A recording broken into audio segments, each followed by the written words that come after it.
Welcome, everyone, and you are listening to The Last Dinosaur, and I'm your host, Chris Aversano. Today's guest is Scott Bergeron, newly promoted to the head of fleet management at Oldendorff Carriers and member of their global board. Today, we're going to talk about digitization journey through the lens of one of the largest dry bulk ship owners in the world, and in particular, how Scott has seen that, giving his time spent as a ship owner and in other positions. Scott, welcome to the podcast. Good afternoon, Chris. Tell me a little bit about what you see are in our industry today in terms of the digital journey, especially from where you started. I think you and I are probably pretty much started off at the same time in the early 90s after we finished school there. Chris, why you start off trying to make me sound old or look old?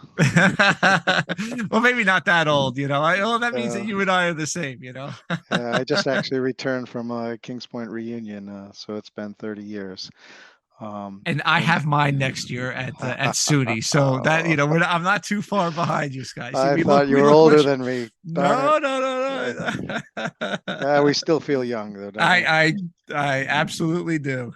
When you sent some of the ideas of what we should talk about, the first thing I think about in terms of digitization or the future use of technology in shipping is that we're often accused of being, I guess, the dinosaurs that underlie the theme of your show here, and that we're slow to adopt and we're conservative. And I think these are half truths, but I also think, and definitely from the perspective of Oldendorff Carriers, a lot of the technology that we see that's presented to us or that we hear politicians talking about, it's really not yet fit for purpose. So, why haven't you tried this? Why haven't you tried this? But when you talk to a ship optimization company and see their platform, or you talk to somebody who has new communication gear for the ship, or something else that perhaps they've tested in the laboratory, the reality is a lot of times this technology is undercapitalized. It hasn't been truly pressure tested for the environment that the ships work in. And I think that many in shipping have tried some of the stuff on good faith and found out that it just isn't ready yet. So I'm not sure that the industry is slow adopters. I think that a lot of people outside of shipping fail to appreciate that these are not airplanes and they're not automobiles. We're burning fuel that's heavy and viscous, has to be heated up and put under a lot of pressure to burn. The sea is a difficult environment, and it's not so easy to measure how far you went, and dealing with all the weather and currents and anything else, the movement of the ship. So, that's my first reaction is I do think the shipping industry is coming along. Definitely at Oldendorff, we're coming along, but we don't adopt technology very quickly until we know it's going to really be fit for purpose. Especially when it comes to hardware and even to a level, a certain software, it does take a little while. Like you mentioned, I mean, the obvious point of corrosion and vibration and things like that, where that's not an issue shoreside, or it's more easily solved, which is something that, like you said, people don't understand that it's a constantly moving factory or plant or somehow, and that gets lost, I think, sometimes for some folks. Yeah, we recently did a study on board one of our ships. We have a research agreement with MIT, and we put a postdoc researcher on board one of our ships for a short voyage. And as I was helping her prepare, and I said, "Now remember, you might not be connected to the internet for a while." And she had a very difficult time with that. Like, how is that possible? I'm like, "You're going to be out in the ocean, and while we're connected by satellite, bandwidth and connectivity are not absolutes. You just never know. And, heavy cloud coverage, a storm, the movement of the ship. You might be at a period of time without internet connection." And she was devastated. I mean, the look on her face, like, this can't be. I have to be connected to the internet. And I just laughed and said, we do the best we can. And on that note, at Oldendorff, we've started to fit our ships with Starlink. And I think that's something that we can talk about today. I mean, it opens up, in my mind, the potential for an entirely new paradigm, like having real bandwidth on the ships, and then what can come with that. And that's what I find exciting. Well, yeah, talk about that a little bit because we have some mention about Starlink link on earlier podcasts with some folks, and it's it was a little bit earlier days. Only it was only a couple of months ago, I think, early in the spring when we spoke about it with one of our guests. But it was kind of even then, I think it was kind of a little bit early days. Tell us about what you kind of see and what kind of advantages you see and kind of obviously you have some advantages with bandwidth and with being able to be connected. But how does this help the seafarers and how does this help what you're trying to do through optimization and, improving your, ultimately improving emissions ratings or improving your service to charters and so on? Yeah, so it's still early days for us. I think we have, as I sit here today, 3 ships with the equipment installed and starting to test the connectivity. But we have it planned for a broad part of our fleet. And I would say 6 months from now, I'd be in a much better position to talk about our experiences.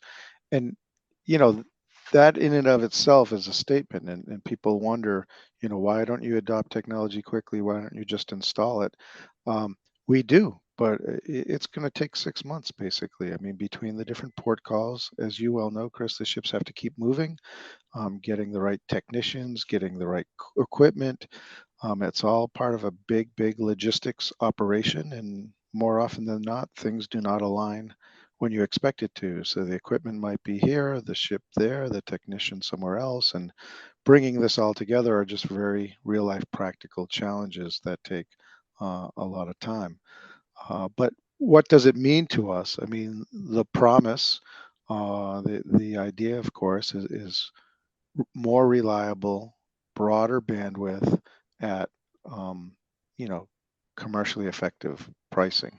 So just that in and of itself does open up our minds. What can we do? What type of connectivity can we have?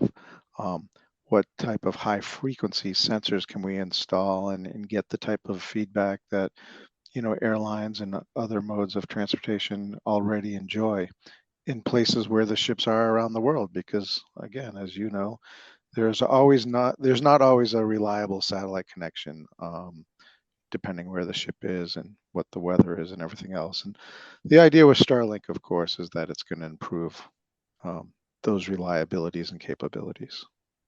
And that just must be really exciting, as well as kind of interesting. Have you got any early kind of feedback from you said you had 3 ships equipped with this?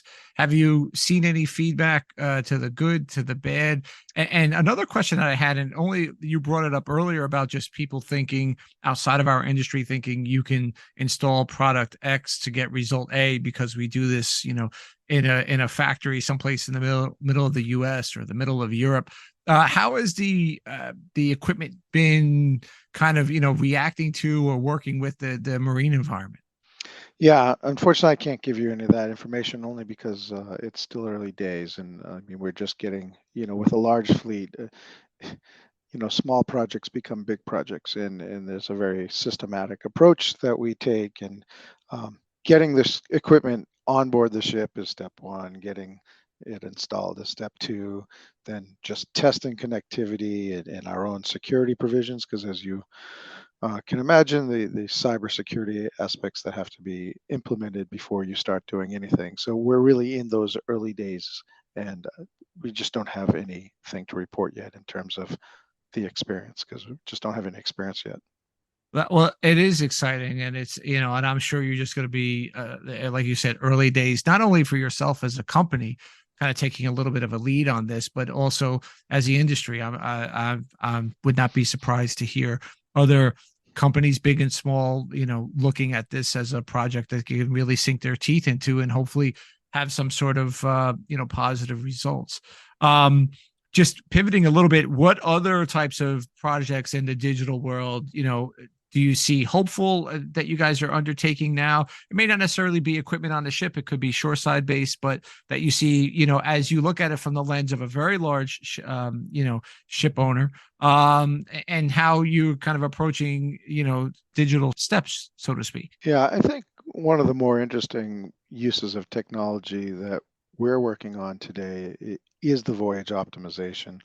Um, and it opens up a lot of opportunity, but it also reveals a lot of shortcomings that we have throughout the systems in shipping in general and on board specific ships specifically. There's a huge cry for our industry to decarbonize. And in the early days of a transition to a carbon-free mobile form of energy, a new type of fuel, we have to try to find as many efficiencies as we can and do what we can to reduce those emissions, which ultimately means reducing our fuel consumption. Traditionally, the voyage optimization did a lot with weather routing and making sure that you're traveling the most efficient route without, hitting the rough weather, trying to avoid as best as you can. And now in the days of sail assist, whether it's a Flettner rotor or one of the newer forms of wing sail technology, we might be wanting to steer into the wind, or at least have it on a stronger point of approach. So, just that in and of itself is, what does that mean to optimize your weather routing? And looking for a more favorable trade lane, if you will, is going to be part of that. But what we're doing in terms of the voyage optimization, we're looking at the different metrics and we're solving for the best variable. So commercially, sometimes the variable is time. You have a deadline to present the ship or to deliver the cargo, and you put that into the equation, and obviously the speed is something to adjust for that. But now we reverse that. It's shown that we can save a lot of fuel if we apply just-in-time type techniques. So instead of getting the best ETA, you might reverse the variable and say, we need to have this ETA, which isn't the best available. It's the one that's going to be most convenient for the receiving terminal.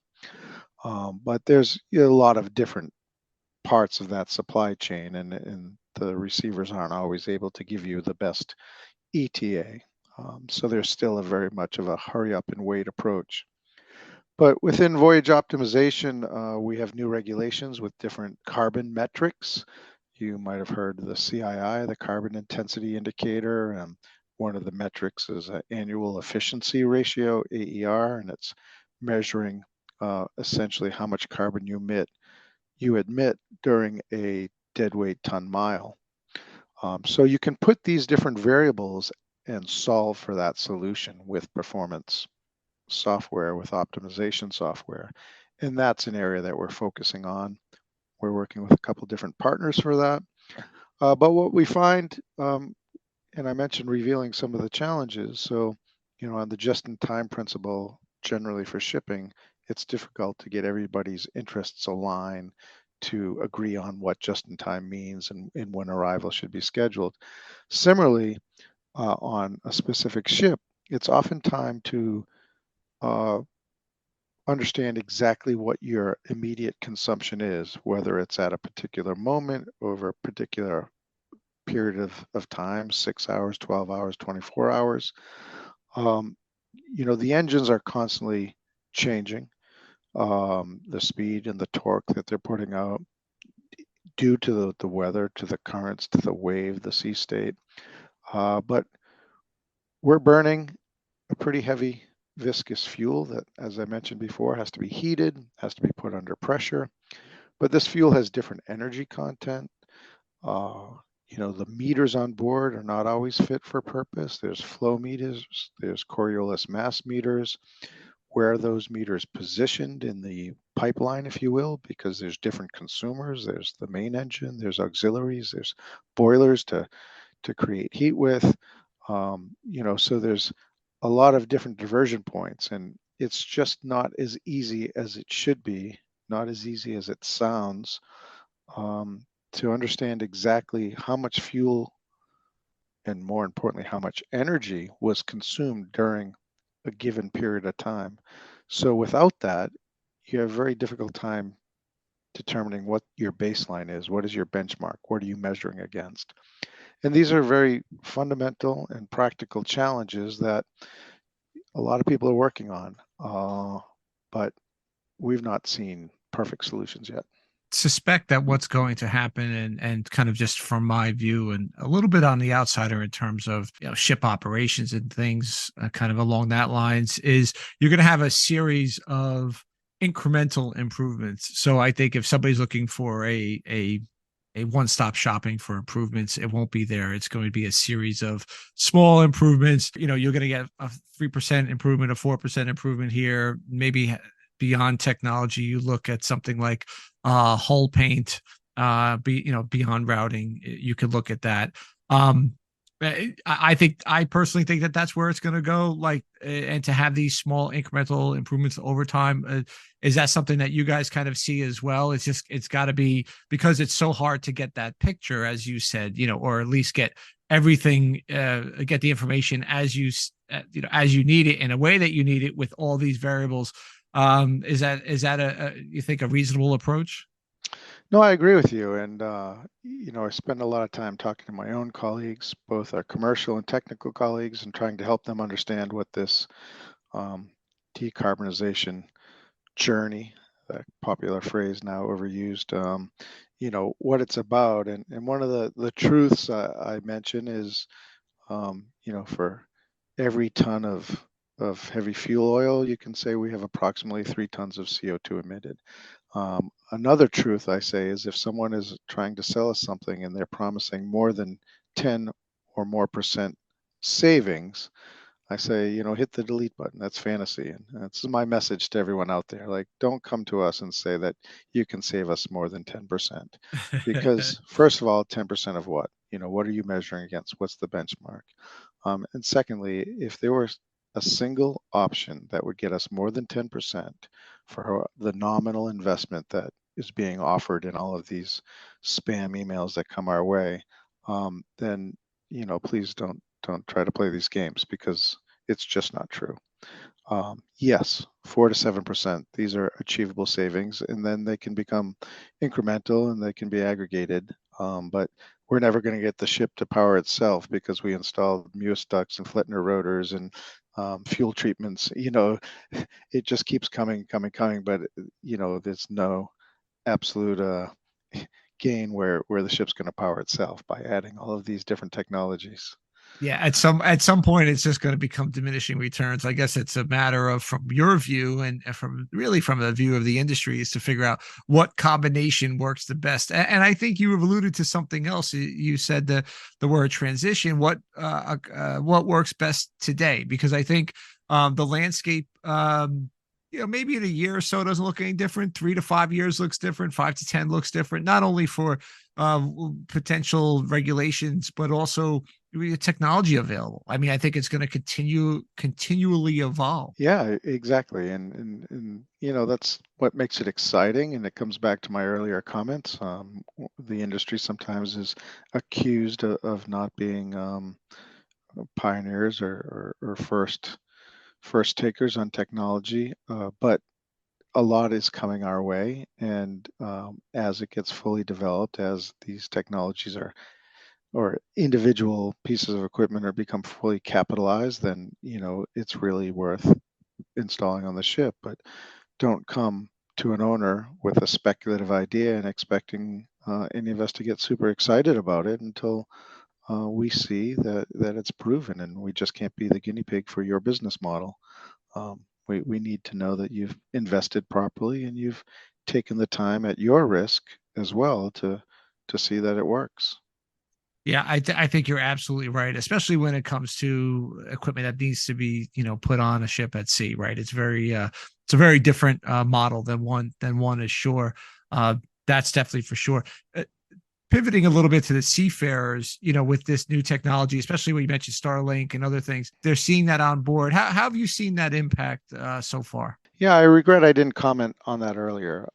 These are the guys making everything work, and it's often and all too frequent that everyone thinking about technology thinks of the seafarers a little bit as an afterthought, or the technology is going to be simply for their social well-being. Having sailed, you do experience an element of isolation, certainly isolation from your loved ones and your family and friends. And I remember, the mail would come after you come into port, and it had been like 6, 7 letters stacked up, and my wife was clever, and she, would number them in the corner of the outside of the envelope, so you knew which one to read first in that order. And this is part of seafaring, and technology makes it easier.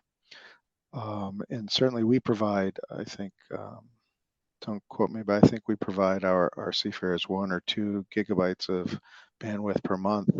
Um, but that isn't always enough. I mean, we can talk about just social entertainment and wanting to see some type of streaming service during your off hours, and we all enjoy, some type of entertainment like that in the evening when we have some downtime. But the ability to communicate with your family real time is fantastic, but it also brings some consequences. It reminds you of what you're missing, and I worry a little bit about that when you're not home and things are happening, but you're not witnessing it. It leaves you to your imagination, for better for worse.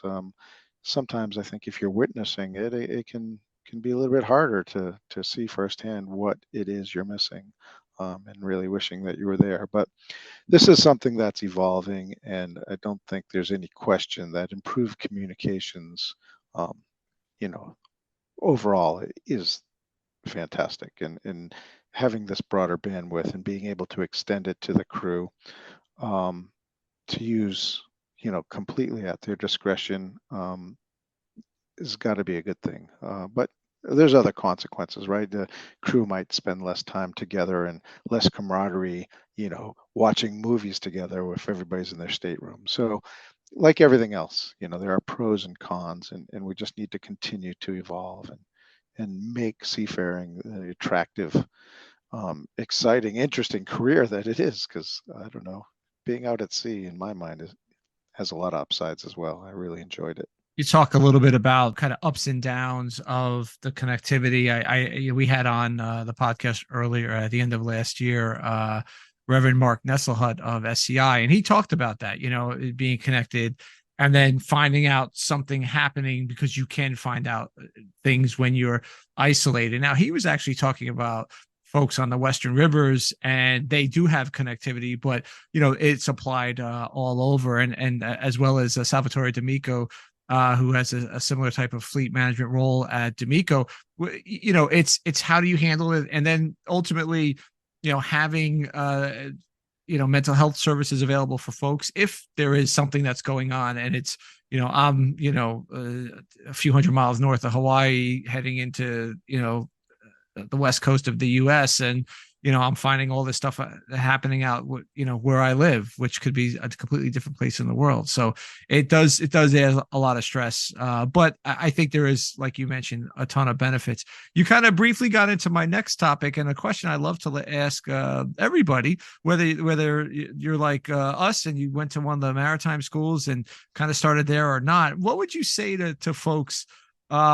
Maybe you mentioned the beginning, you were at your 30-year anniversary of KP, and probably saw the cadets that are there. What would you say to them, or maybe even somebody who's considering going to Kings Point, or God forbid SUNY Maritime, or Mass, or something else, but to get into the business? What would you, or maybe not, or maybe somebody who's interning on your on your optimization side, but maybe not necessarily a seafaring background. What would you say? God forbid SUNY. You said it, not me. That No, fortunately, I have a lot of friends from all the academies, and in dry bulk in particular, there's a lot of great SUNY Yeah, it's guys. all it's Yeah, so I joke around. I yeah, I love the camaraderie. It's all fun to have when you're there at the school, but well, at the end of the day, it's that, all. that that's exactly right. I mean, and I was lucky. I did talk to some of the cadets this weekend at the reunion, and first of all, I mean, for me, it's the best industry there is in the world, because it is such a global industry. It's very fraternal, a lot of camaraderie. Um, but you're dealing with real life challenges. You're dealing with an industry that, through thick and thin, through COVID, pandemic, through national strife, global strife, the world relies on shipping. The global economy relies on shipping. So we're in a critical industry, um, that is fairly close knit, and you're dealing with hands-on challenges and problems. Um, Sometimes we don't get the recognition I think that we deserve. Um, for better and for worse, we stay somewhat under the radar, to use that expression. That we're not seen unless if there's some big casualty, whether it's going back to an Exxon Valdez with an oil spill, or what happened in the Suez Canal recently, where the major blockage had really, brought certain elements of trade to a halt.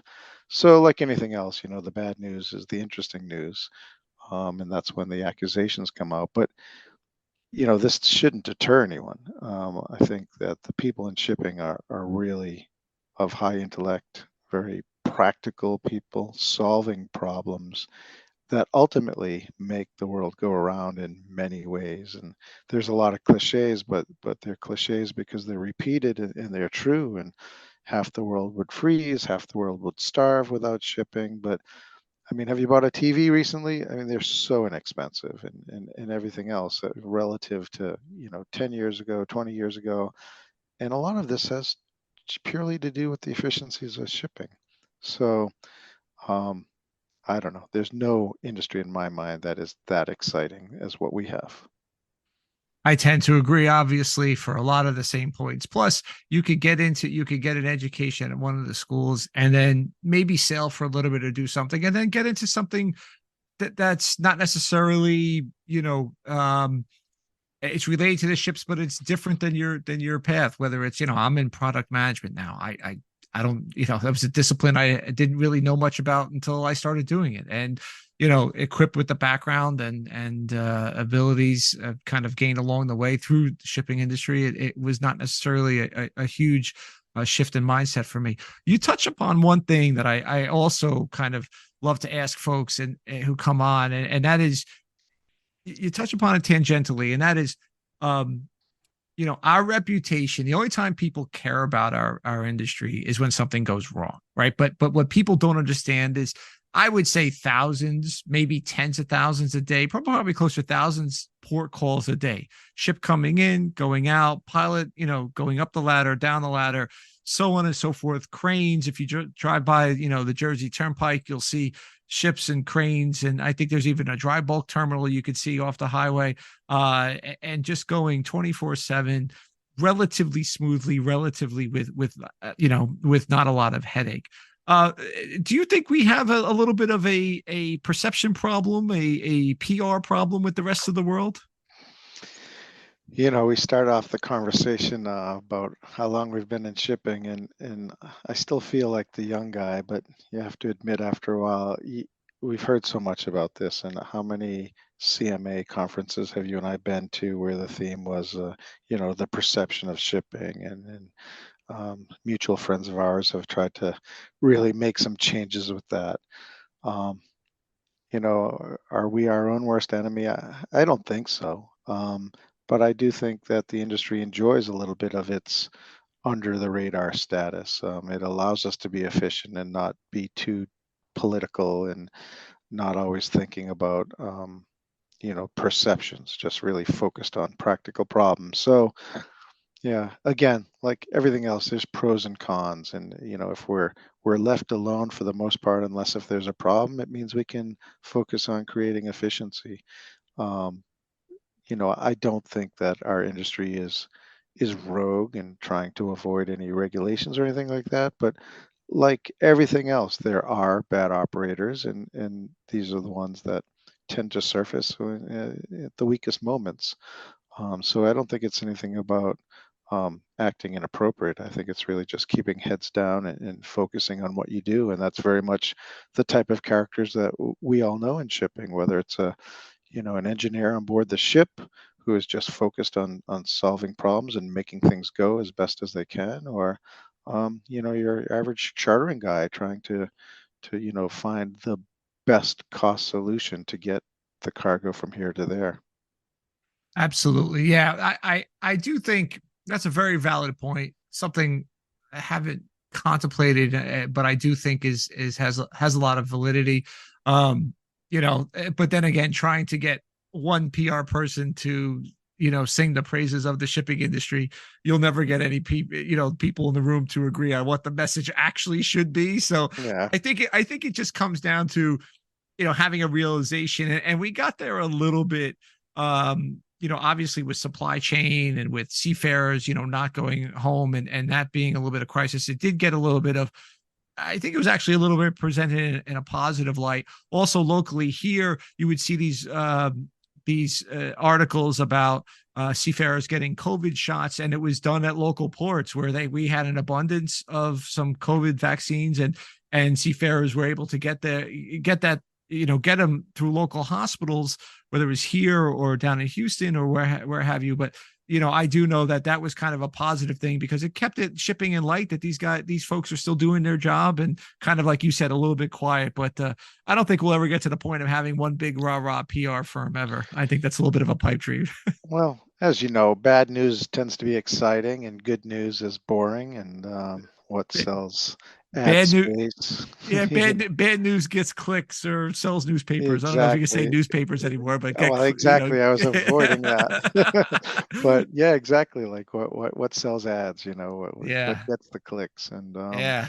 yeah, so we can't expect people to pat us on the back all the time. And I think um, in many ways it's remarkable how out of the spotlight shipping is, given, the enormous quantities of what we ship, and the amount of economic impact we have. And we're a relatively unknown industry. And I don't know about you, but whenever I drive through Baltimore, I'm so completely distracted because I just want to see what's happening in the port instead of focusing on the road. So Yep. it's dangerous. Yeah, and But Baltimore, then Newark. That's the other place. It's like my wife's like, please, for the love of all that's good. I'm like, oh, look at that. And then you see the tanker port that's just south of the. I'm like, what is that? I'm like, I'm like, what's the name of that ship? My kids are like, Dad, please drive. exactly. But the point is that, we should somehow, in a perverse way, be proud that we're not getting a lot of attention. It means we're doing the job right, and people aren't thinking about us for good reasons. So, Right. in that regard, I would suggest that, a measure of our success is how much we're not in the news and how much people don't think about us. But we do need to have our stakeholders recognize the value we bring, because sometimes we get it wrong. Sometimes we make mistakes. Sometimes accidents happen. The sea is an unforgiving place, and we can never forget that. And it's an industry of people. And sometimes we need help, and we need the politicians, we need the communities, we need everybody else who benefits from shipping to be there for us, because we're always there for them. I think that's a very much a point well said, because I think we are always there. And to touch a little bit about optimization, is we do it with relatively few amount of people. It's not like we have tens of thousands of people in every port. It's if you look at the size versus the overall impact, it's pretty outsized. It's pretty remarkable, actually. As we start to wrap up, I always like to ask a question. Who is your fictional hero, if you even have Yeah, I don't spend a lot of time in the world of fantasy. I think there's so much interesting and exciting stuff in the real world, whether it's looking backwards at history, and just, reading or learning about so much that humankind has accomplished. Yeah, I have to admit, I'm more of the, if it's a movie or a book or something on TV, it's something that is grounded in reality, and not in fiction. Maybe that limits me a little bit, but I would say my heroes are some of the people I've worked for or work with. Really, a lot of people inspire me, and I take inspiration from people I know, people I've met, and people who, have really shown leadership in different aspects of this industry, or just in society in general. So I don't have a particular hero. Of course, we all look up to our parents, and we look up to certain managers or leaders that we've had, and I have a few of those that, yeah, I definitely put on that list and have given me opportunities, um, that's probably those that are the most inspirational to us.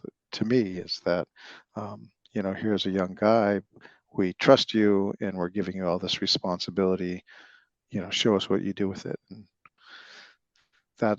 that's kind of how I feel I've been successful, is having opportunities like that. So yeah, I focus on the real and not on the fiction so much. That's all right. We've gotten a wide variety in there.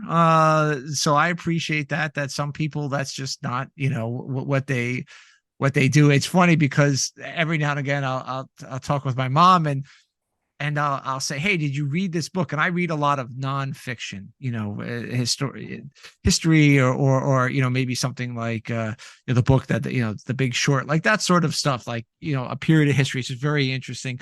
For a while, I was reading a lot about the transition from the war in Afghanistan to with the Russians to where we are today. I mean, you could read like a gazillion books, and I'll say to her, "Hey, mom, you should read one of these." She's like, "No, no, no. I'm good with reality at this point in my life. I want to read fiction." And she's completely the opposite. Now I don't know. I never asked her the hero part, but I did ask her about that. She's like, "No, I'm good, Chris. I'll just be over here reading this because I'm at this point in my life. I'm kind of done with all this reality." So Scott, I appreciate you coming on the podcast and sharing kind of your view in where company is, on what you've seen, and kind of what the future holds a little bit. I do appreciate you coming on the podcast. No, absolutely. I enjoyed it. This is my first podcast. Coincidentally, I have my second one this week as well. And yeah, it's new for me. Hopefully, whatever we talked about is interesting to others who are going to listen. But yeah, thank you very much for having me. I enjoyed it. You're quite welcome, and maybe you'll end up inspiring somebody like you've been inspired in the past. So thanks for coming on, Scott. I appreciate it. Absolutely.